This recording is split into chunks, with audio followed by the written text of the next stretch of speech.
Hello friends, मु doctor Dilip Raut ये जो स्पंदन होमियो क्लिनिक रा सेल्फ हिलिंग प्रोसेस रे मु आपन को स्वागत करुछि। आम चैनल रो उद्देश्य केवल गोटे, सेटा होछि लोक माने एते ड्रग एडिक्टेड मेडिसिन एडिक्टेड हो गले आ पर्टिकुलरली मेडिसिन रो एते साइड इफेक्ट रोग पर रोग बढ़ी चलछि। से माने केबे भी मेडिसिन मुक्त हो पारना। तो एकमात्र उद्देश्य ये वीडियो बनइबार बा चैनल करिवार समय घोर अभाव तापर भी गोटे गोटे वीडियो बना होछि आपण मानकर डिमांड रे केवल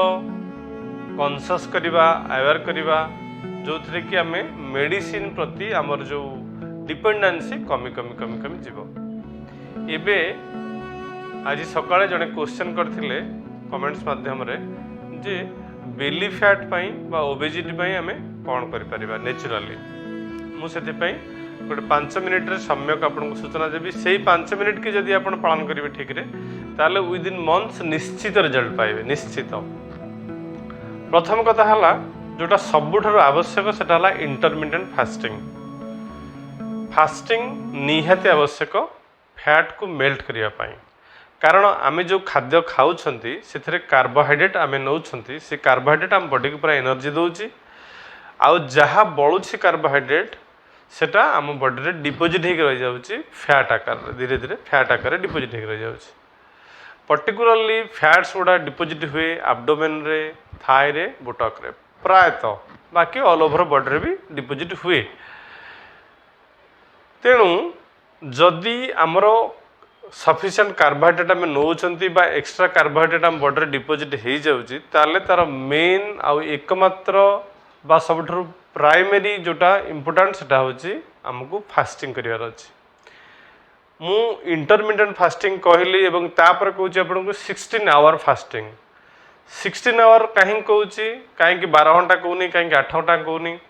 तार कारण होची क्लिनिकली एटा प्रूवेन हेची एक्सपेरिमेंट करा जाए कि जे मिनिमम 16 घंटा फास्टिंग कला परे बॉडी जो निहाती नीड करुची एनर्जी सेतिक बेले जाइए फैट गुड़ा मेल्ट हो जाउची। तेणु से जो 16 घंटार फास्टिंग जदि आम कंटिन्यूअस किछि मास धरी करिबा प्रॉपर वे रे प्रॉपर डाइट रो सहित ताले आमको ये जो मोटापारू कमिबा को केही अटकई पारिबे नाही बा कोनोसी बहुत सारा मेडिसिन रो आवश्यकता नाही। अल्प किसी होमियोपैथिक मेडिसिन जार किसी साइड इफेक्ट नहीं ता सहित इंटरमिटेंट फास्टिंग करने द्वारा बहुत सारा बेनिफिट मिले। खाली ओबेसिटी नुह, खाली बेली फैट नुह, से आपंकर डायबिटीज टाइप 2 डायबिटीज तो निश्चित कम। आमर गोटे डाएट प्रोटोकॉल अच्छी से डाएट प्रोटोकॉल अनुसार जब आम फास्टिंग करवा प्लस आमर जो होमियोपैथिक मेडिसिन आम बाहर करछु आम देखु विदिन डेज भितर सुगर लेवल कंट्रोल, तापरे हाइपरटेंशन भी कंट्रोल हो जाउछि। आपणकर जो मानकर हाई कोलेस्ट्रोल ट्राइग्लिसराइड से भी कंट्रोल हो जाउछि। पीसीओडी पीसीओएस से भी धीरे धीरे ठीक हो जाउछि एई फास्टिंग द्वारा। एमिति बहुत सारा रोग अच्छी एवं सबुठारु बड़ बेनिफिट होछि आम इंटरमिटेंट फास्टिंग द्वारा आमर ब्रेन एनर्जेटिक हो जाउछि, आमर विल पावर स्ट्रांग हो जाउछि, आमर एनालिटिकल कैपेसिटी बढ़ी जाउछि, आमर कंसंट्रेशन पावर बढ़ी जाउछि, आम भितर स्थिरता आसी जाउछि, डिसीजन मेकिंग कैपेसिटी बढ़ी जाउछि। तेणु तार बहुत सारा बेनिफिट अछि। किए ए इंटरमिटेंट फास्टिंग करवा उचित नुह। जो माने प्रेग्नेंट मु आ गोटे वीडियो रे कही, जो माने लैक्टेटिंग मदर, जो मानकर किछि एमिति रोग अछि जोठी कि डॉक्टर तांको प्रेस्क्राइब करछन्ती फास्टिंग न करिया पई, जो माने बहुत पतला बा छोट छुआ, जो माने ग्रोइंग चाइल्ड से माने भी ये सब इंटरमिटेंट फास्टिंग करिवे नाही। टाइप 1 डायबिटीज जहाँ थो सी भी करिवे नाही। अच्छा, फास्टिंग रो आ गोटे बेनिफिट होची जो मानकर कार्डियक प्रॉब्लम अच्छी सेठ भी फास्टिंग रो बहुत सारा बेनिफिट अच्छी इंटरमिटेंट फास्टिंग रो। तो फास्टिंग आम केमिति करिबा धरंतु तार गोटे बेसिक फॉर्मूला होची जे लेट ब्रेकफास्ट अर्ली डिनर। धरंतु आमे डिनर 7टा रु 8टा भितर करदेले, तापरे आमे पुणी खाइला बेलू एवरेज ऑन एन एवरेज 8टा रु 9टा बाजुची, एटा गोटे 12 घंटा गैप हो। तो धीरे धीरे आमे से 12 घंटा गैप टाकू सकाळर ब्रेकफास्ट को आमे करिबा धरंतु 10टार करिबा किछ दिन पर 11टार करिबा किछ दिन पर 12टार करिबा आमर जदि इवनिंग डिनर हो जाउची 7टा ରୁ 8टा भितर एवं ब्रेकफास्ट कम लंच आम जदि 12टा 12:30 भितर कर दउचंती ताले आमर गोटे 16 घंटार गैप डेवलप हो गला तर आम जो पुणी मिल खाइबा बा ब्रेकफास्ट लंच हो बा डिनर जो खाइबा यार अर्थ नुह जे आम बहुत सारा खाद्य खाईदे बहुत स्त्री लोक मुझे देखी एमती स्पिरिचुअल वे जो फास्टिंग करती से आप फास्ट को ब्रेक करती उपास व्रत भांगिकी पुणी खाती धूम खाते बहुत सारा खाते तेणु बहुत सारा एनर्जी ऑटोमेटिक बॉडी भीतर को पड़ाए से गोटे ओभरलोड पड़े बॉडी उपर कारण हठात बॉडी पूरा धीरे धीरे निजक डिटॉक्सिन्स फ्री करी आस गोटे प्रोसेस स्टार्ट होती देखा आप एकाथर एत खाइबे जे सी सब पूरा प्रोब्लेम ही क्रिएट करदेव तेणु नॉर्मल आमर डाएट जहाँ से आम मैक्सिमम चेष्टा करवा अवॉइड करने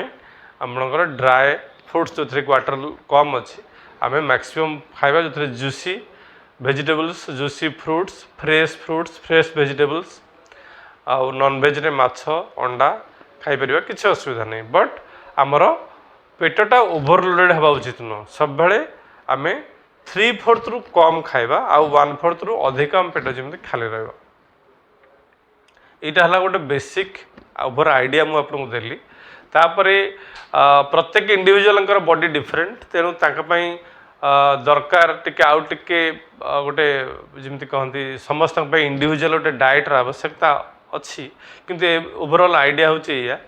तेणु आपण जदि ये जो 16 आवर इंटरमिटेंट फास्टिंग करेंगे आउ ता सहित आमर किसी होमियोपैथिक मेडिसिन स्पेशल मेडिसिन अच्छी ताकू जदि यूज करेंगे ताले किसी मास मध्य निश्चित आपणकर वेट सफिशिएंटली रिड्यूस हम वेट मीन्स फैट बर्न हम आपणकर मसल बर्न हेनी आउ इंटरमिटेंट फास्टिंग द्वारा केवल मसल कमेनी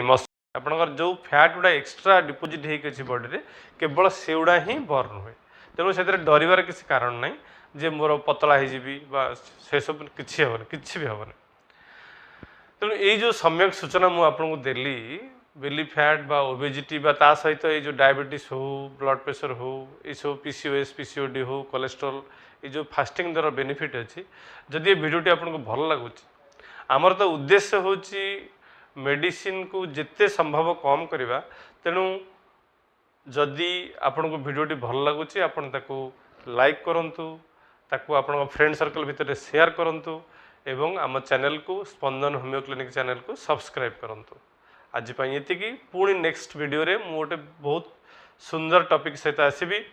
आ गोटे पद कथा जदि आपण मानकर किछि थाए क्वेश्चन किंबा आपण माने चाहंती कोनोसी टॉपिक मो ठारू सुनिया पई जे कोनोसी टॉपिक मते आपण कमेंट्स माध्यम रे हो बा व्हाट्सएप माध्यम रे हो पचारि परिबे बा सजेशंस दे परिबे मु निश्चित भाव में ताको कंसीडर करिवि आउ नेक्स्ट वीडियो तारि ऊपर ही आमे बनैबा रहिली नमस्कार।